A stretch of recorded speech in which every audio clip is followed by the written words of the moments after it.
Welcome sir, మీకోసం waiting. ట్రైలు వీడేంటి ఇక్కడ ఉన్నాడు? సార్, ఈవిడ మా అమ్మాయి సంధ్య. నమస్తే మేడం. లాస్ట్ మంత్ యుఎస్ నుంచి వచ్చింది, ఎంబీఏ చేసింది. మీ నెక్స్ట్ బాస్ తినే. క్యాచ్. ఇతను మన ఎంప్లాయీ తేజ, మంచి కుర్రోడు. చూడ్డానికి కొంతమంది మంచిగానే ఉంటారు, క్యారెక్టర్ ఎలాంటిదో చూడాలి. మీరు పదండి, నేను మాట్లాడొస్తా. ఓకే పద. మేడం, మీ డైలాగ్కి మీనింగ్ నాకు అర్థమైంది. ప్లీజ్ ట్రయల్ విషయాలను మర్చిపోండి. రియల్గా మీరు ఇప్పుడు మా ఫ్యూచర్ బాస్, నేను మీ ఎంప్లాయీని. బాస్ అన్నాక ఎంప్లాయీస్ని ఎక్స్క్యూజ్ చేయాలి, అప్పుడే మీకు రాయల్గా ఉంటుంది. అలాగా? నేను క్షమించాలి అంటే వాడెవడో ఫోన్లో ఎక్స్ట్రాగా మాట్లాడాడు. గిరి మేడం, వాడి పేరు నాకు అక్కర్లేదు, వాడు కావాలి. ఫంక్షన్ అయ్యేలోపు మీ ముందుంటాడు మేడం. ఎదవా, మీరు వెళ్ళి ముందు వరుసలో కూర్చోండి. టీవీ9 నిర్వహించిన ఈ కాంపిటీషన్ లో అందరికన్నా బాగా పాడి ప్రథమ స్థానంలో నిలిచిన విజేత శ్రీమతి మహాలక్ష్మి గారు. మొత్తానికి సాధించావే. తేజ వాళ్ళ అమ్మగారు. మహాలక్ష్మి గారు, please come on to the dais.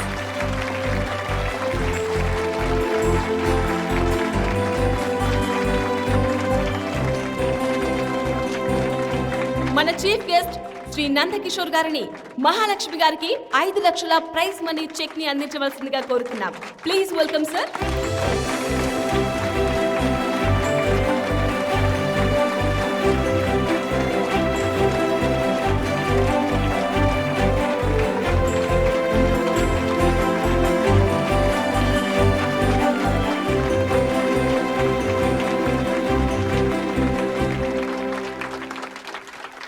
అందరికీ నమస్కారం.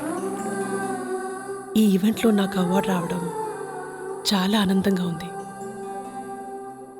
చిన్నప్పటి నుంచి నాకు పాటలంటే చాలా ఇష్టం. చిన్నప్పుడు పాడదాం అనుకుంటే ఆడపిల్లవి నీకెందుకు అన్నారు మా నాన్న. పెళ్ళైన తర్వాత పాడదాం అనుకుంటే ఆడదానివి ఇవన్నీ నీకెందుకు అన్నారు మా ఆయన. వాళ్ళిద్దరూ నాలో ఓ ఆడదాన్ని చూశారు, కానీ నా కొడుకు నాలో అమ్మని చూశాడు, నాలోని ఆశయాన్ని చూశాడు.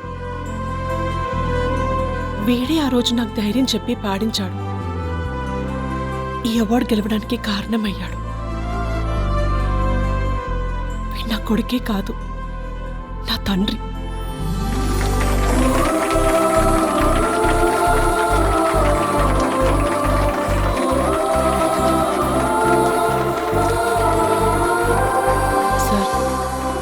ఈ అమౌంట్ని మీరు నడుపుతున్న ట్రస్ట్కి డొనేషన్గా ఇవ్వాలనుకుంటున్నాను.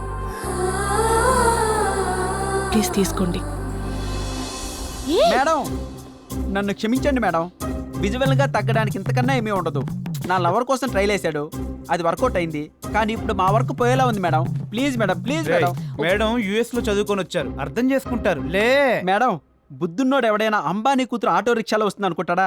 మీ ఎంప్లాయీస్ మేమే పల్సర్లో వస్తుంటే మీరు స్కూటీలో రావడం ఏంటి? మీ స్టేటస్ కి స్కూటీకి ఏమైనా సంబంధం ఉందా? ప్లీజ్ మేడం, ప్లీజ్ మేడం, క్షమించండి madam, please please madam, please madam. అర్రే, మీ legs are so beautiful madam. అట్లా అనకూడదురా. అరే, నా బుర్ర పాడైపోయింది రే. Sorry madam. అమ్మని అంతలా చూసుకున్నావంటే ఖచ్చితంగా నీకు అమ్మాయిలంటే గౌరవం ఉండే ఉంటుంది.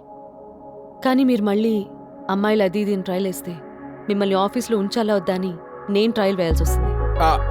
మీరు అలాంటి ట్రయల్స్ వేయకూడదు మేడం, ప్లీజ్. Be careful. అలాగే మేడం.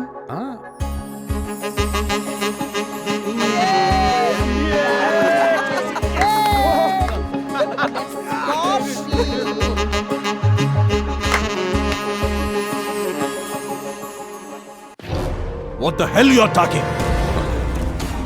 మాకు కావాలంటే ఇచ్చేయాలి, అది ఆస్తైనా ప్రాణమైనా.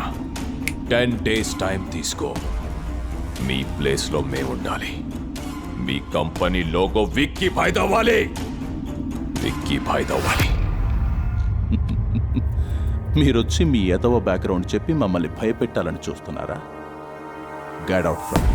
జనాలు మా గురించి బ్యాడ్గా అనుకుంటారు, కానీ న్యాయం అనే పుస్తకం రాస్తే ముందు మాట దగ్గర నుంచి చివరి పేజీ వరకు విక్కీ బాయ్ గురించి మా గురించి రాయాల్సి వస్తుంది. ఊరికేనా అడిగాం? 50 కోట్లు ఇస్తామంటున్నాగా, కావాలంటే కూడా మేమే కడతాం. ఈ కంపెనీ వాల్యూ తెలుసా నీకో? దీని మోరల్స్ తెలుసా నీకో? నీకో కూతురుందని తెలుసు, భార్య కూడా ఉందని తెలుసు. వాళ్ళు బాగుండాలంటే భాయ్ చెప్పినట్టు విను. 10 days నీకిచ్చే టైం.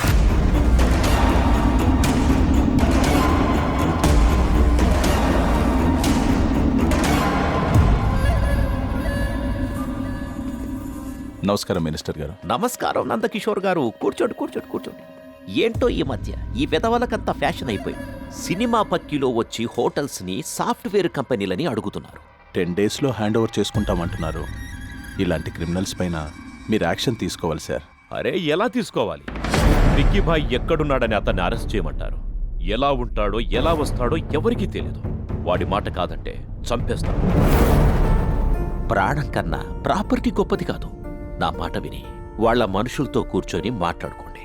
అంతేకాని ఇలాంటి విషయాల్లోకి నేను ఇన్వాల్వ్ అయితే బాగోదు. నాకు కొడుకున్నాడు, వాడు సీఎం కావాలి. అర్థం చేసుకోండి. నేను ఒక మినిస్టర్ దగ్గరికి వచ్చాననుకున్నా, మీడియేటర్ దగ్గరికి వచ్చాననుకోలేదు. ఏం మాట్లాడుతున్నావు? కాల్చి పారేస్తా. వెంకటేశ్వరరావు, ఎందుకు ఆవేశపడతావు? ఓటేసిన ప్రతి ఒక్కడికి తిట్టే హక్కుంది. అధికారంలో ఉన్న మనకు ఓపికండాలి. మీరు బయలుదేరండి.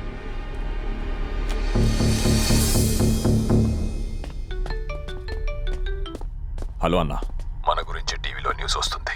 అర్జెంట్గా టీవీ ఆన్ చేయి. ఆ న్యూసెన్స్ అవ్వకుండా చూసుకో.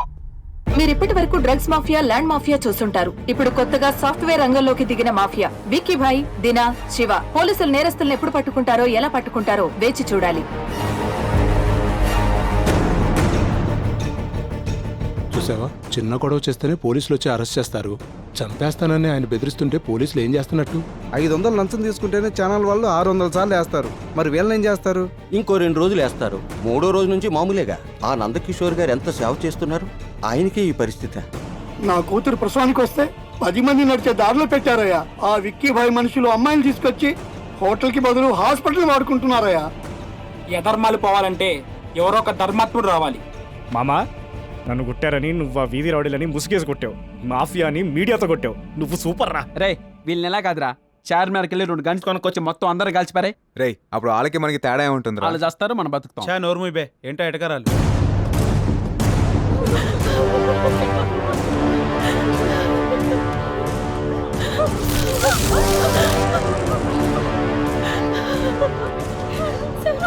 సార్ చూడండి సార్, మమ్మల్ని ఎలా కొట్టారో. ఏంటిదంతా? పగిలిపోయిన నీ ఛానల్ని, చితికిపోయిన నీ వాళ్ళ మొహాల్ని టెలికాస్ట్ చేసుకోరా నీ అప్ప. సారీ సార్, నిజంగా మాకేమీ తెలియదు సార్. ఈ న్యూస్ మా స్టాఫ్ షూట్ చేసింది కాదు. ఎవరో ఫేస్బుక్లో పెడితే మేము టెలికాస్ట్ చేసాం సార్. అంతే సార్. ప్లీజ్ సార్, మమ్మల్ని వదిలేయండి సార్. ఎవడ్రా ఫేస్బుక్లో పోస్ట్ చేసింది?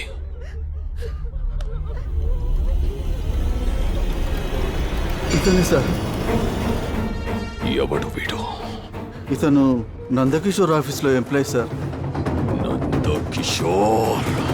ఐఎమ్ సో హ్యాపీరా. చాంబర్లో జరిగిన విషయాన్ని ఛానల్కి ఎక్కించావు. ప్రపంచం మొత్తం తెలిసేటట్టు చేశావు. ఇలాంటప్పుడే చదువుకున్న వాళ్ళకు కూడా ధైర్యం ఉంటుందని సమాజానికి తెలుస్తుంది. Thank you sir. But that bloody Vicky boy very dangerous. From the morning Bangkok, Hong Kong నుంచి చాలా థ్రెటనింగ్ కాల్స్ వస్తున్నాయి. సమస్య గురించి, శత్రువు గురించి మీరు ఆలోచించకండి సార్. మీ వెనక మేము అంతా ఉన్నాం. ఈ విషయంపై ఢిల్లీకి వెళ్ళి సెంట్రల్ మినిస్టర్ని కలుస్తా. You better be careful. అలాగే సార్.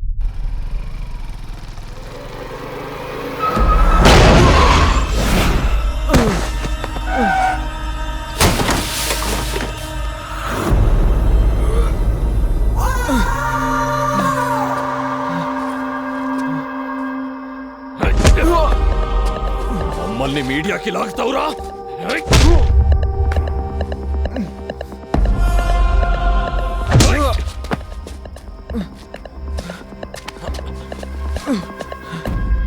వదిలేండి సార్, తప్పు జరిగిపోయింది.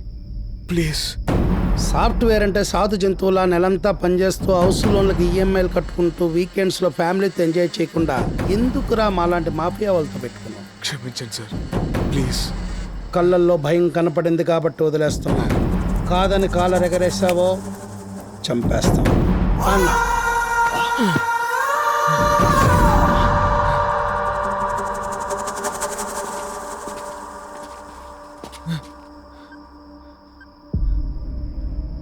హలో తేజ తేజ ఏంట్రా ఇలా కొట్టేశారంట్రా? ఆ కొడుకు లేచేలేకపోయావా? ఓ పని అయిపోయేది. ఒకసారి ఫేస్బుక్లో పెడితేనే సమస్య నా దాకొచ్చింది. నేను కొడితే సమస్య ఎండి గారి దాకా వెళ్తుంది. ఆయనకి నా వల్ల ఏ ప్రాబ్లం రాకూడదురా. నన్ను హాస్పిటల్కి తీసుకెళ్ళరా. పద.